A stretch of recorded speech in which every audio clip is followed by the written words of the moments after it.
I'm not gonna lie, moving to Uganda, at least coming to Africa in these last 7 years have been some of the best times of my life. Also some of the most challenging times of my life, but I wouldn't trade it for the world. And in this video, I'm not trying to tell you that you should not explore your connections to the continent or working with the continent of Africa. But stop the show. There are terrifying experiences that you can have while trying to do business or invest in Africa. But it's not just a foreigner thing or an American thing. You see, too much of the conversation has been focused on repatriation from our end to the continent. But it also happens to people who are from that said country, go to America or to Britain and come back. And they're the ones that lose the most money. Let's bring in Michael Blackson.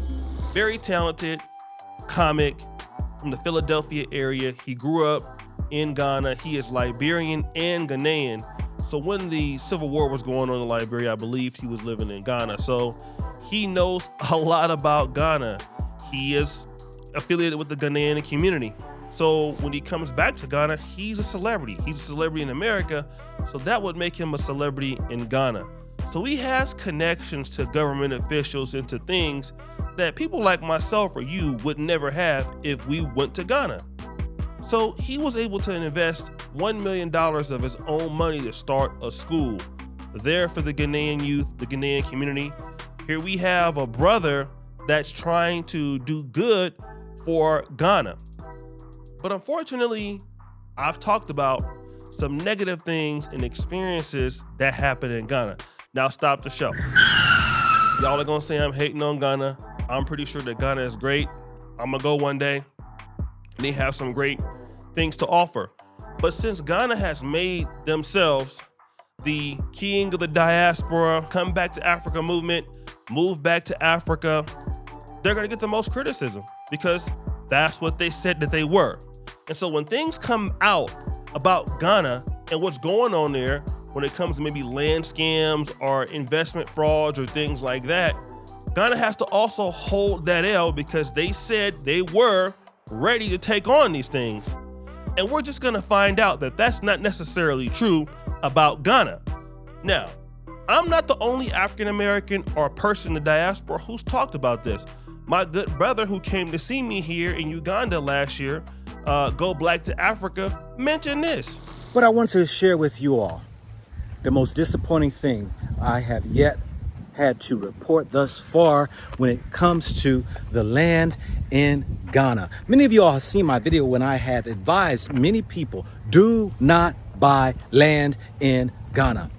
Many people take this as a stab towards Ghana or the Ghanaians, when I've said before that if you mess around with land in Ghana, you just might get scammed. I've reported that a Cebu, a place that was signed, sealed, and delivered, approved even by the president, is under attack and in courts over family disputes, where many African Americans and those in the diaspora from the UK and other places have built their property, and it's up in question. This is what he said about Ghana, okay? This is going on all across the country. It happens. Not everybody gets scammed in real estate, but it happens, okay? All right, cool. We can say that somebody made a bad deal. It can happen anywhere in the world. But these tweets that I'm gonna cover about what happened to Michael Blackson is somebody who has direct connections there and got scammed for $1 million. All right, everyone. So as you know, Michael Blackson invested this money in the Eurobonds in Ghana, and he spent $1 million. And for the last week, he has been really calling Ghana out. It is so many tweets on his X account that I can't even cover all of them. But I just want you to hear his frustration, okay? Look at this one. Now, in July 4th, 2022, he said this: send your money to Ghana, the safest country in Africa. Now, just a few minutes ago, before, while I'm recording this, it definitely will be a little bit longer, but he says, thanks for reminding me how dumb I was. They made me look so stupid. I had so much faith in my motherland. Now, he also talks about this when it comes to his future plans of building in Liberia. Liberia, how are you doing? I've been pissed with what happened to my Eurobonds in Ghana, and I didn't forget you, LIB. My plan was to start building my next free school in Liberia beginning of 2025, but Ghana Finance Ministry set me back. I will do my best to keep my word. So as I said, Michael Blackson is half Liberian too, and I believe he spent some time there. So Ghana is stopping his progress to go and do something in Liberia. Now, today is September 23rd, and in a couple of days, I'm supposed to pay the teachers, administrators, cooks, cleaners, securities, utilities, etc. The money I had invested to pay for this has been altered. I need answers from Ghana's Ministry of Finance. Wow. So he also talks about this.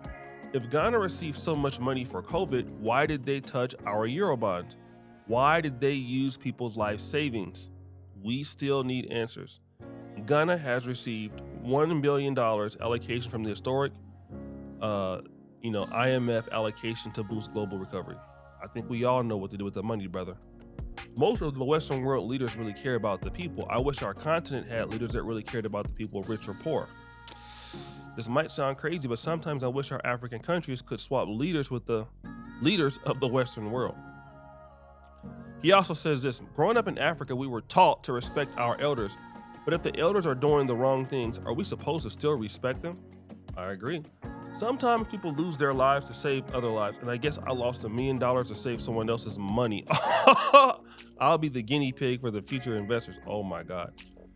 If me pretty much losing $1 million to help the finance ministry in Ghana do better by the people because they are embarrassed, then I accomplished something.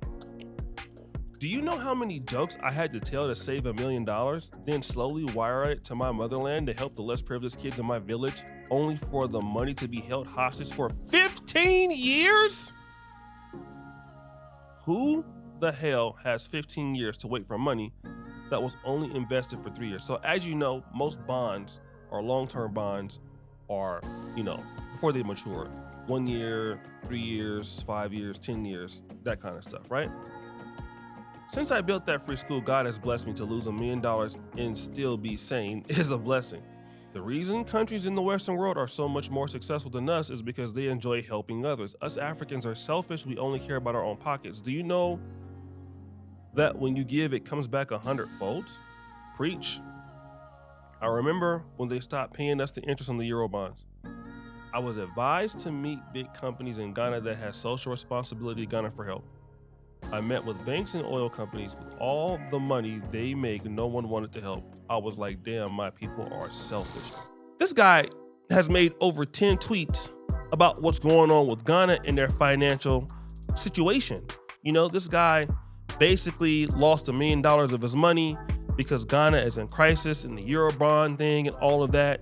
And so, again, this is something that a lot of people in the diaspora need to be worried about.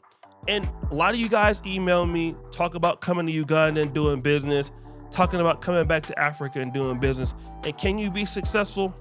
Absolutely, you can be successful. But you also got to understand that you are dealing with a lot of shady markets sometimes, and you're sometimes dealing with shady political officials. It can happen. People can tell you anything, even when you're Michael Blackson. So if it can happen to him, it can happen to anyone. Now, if you have a necessary skill and you want to move back to Africa and you can teach that skill to someplace, like, I was a YouTuber and we started a YouTube business here and I have my studio here. Okay, cool. You have a direct buyer for whatever you're doing in the States, or you have a direct buyer for what you're doing somewhere else. But when you're trying to come to Africa and do business in a market that you don't understand, trying to make money in that local currency and trying to do something there in the country, it's a lot of risk, even if you do care, even if you are a good person, because a lot of people just don't care. All right. This is the problem that we have in the black world as a whole. A lot of people just don't care. And the people who get hurt the most from that are the people who do care. And you do want to see development in Ghana. You do want to see development in the black community. You do want to see development wherever you are. You just got those people that don't care. They can do so with a great dose of impunity. All right. And that's gonna bother you sometimes, and that's gonna hurt you sometimes. So here's what I would suggest if you wanna come and do something in Ghana, and you wanna come and do something even in Uganda or Kenya. Your market, if you can, should be at best where you understand you already have a buyer and a seller for whatever you're doing, and your business is here, and you're not relying on a local government, you're not relying on a local currency, you already have what you need someplace else, and there you go, and your business caters to that market, possibly outside of someplace else. I find it extremely difficult to do business in just African markets within the country. You can do it, you can invest, but at your own risk. There's still opportunities out there, but the reason why there's so many opportunities is because you have to overcome so much corruption in those opportunities, all right? So you should think about that. And also, I'm always tell you, take your time. Don't be in a rush to come and spend your money here.